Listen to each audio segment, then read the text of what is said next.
Washington Adale Ministry Court Justice. According to records broken on Tuesday, two well-linked political consultants during Trump administration rich Basra Gulf country on behalf lobby work gave false information.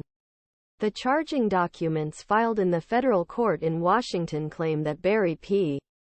Bennett, consultant of Donald Trump's 2016 presidential campaign, has led a hidden and lobbying campaign, including the humiliation of rival nation.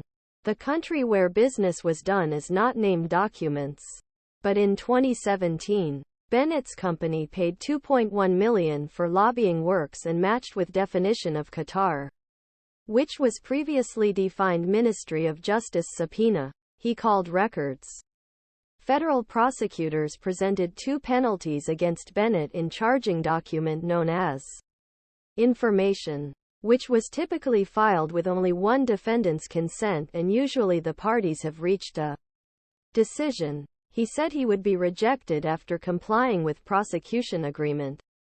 The Ministry of Justice also reached a similar agreement. The New Jersey political advisor Douglas Watts, who said that prosecutors were working with Bennett and did not register the foreign agents registration law. The law, which entered into force to mask Nazi propaganda United States 1938, requires people to disclose Ministry of Justice when they defend public relations U.S.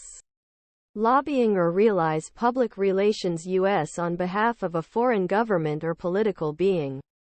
A lawyer for Bennett did not return the messages sent to the law firm immediately. Watts' lawyer Justin Dillon refused to comment on Tuesday evening. According to Ministry Justice, Bennett signed a contract to carry out lobbying on behalf of the Embassy Qatar for Avenue Strategies Company in 2017.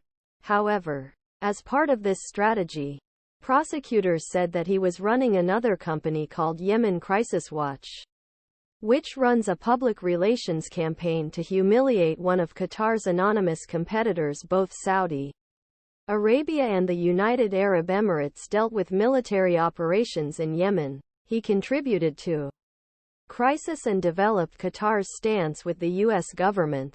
According to the prosecutors, this effort involved Congress, Trump's lobby, and a social media campaign, publishing views in newspapers, producing a television documentary. He called for support. According to previous reports from the Wall Street Journal and Topeka Capital Journal, Robert Schuller, a leading television player, and former Kansas government Jeff Collier helped Yemen Crisis Watch's efforts. Two people were not accused of any injustice and the messages sent to them were not returned immediately. Prosecutors said that Bennett did not explain Creation Yemen Crisis Watch in FARA files of Bennett's consulting company, and that Watts made wrong explanations about information about Formation and Activities Company with FBI. The case is between several propas made by federal law enforcement forces on Qatar's aggressive impact campaign during Trump administration.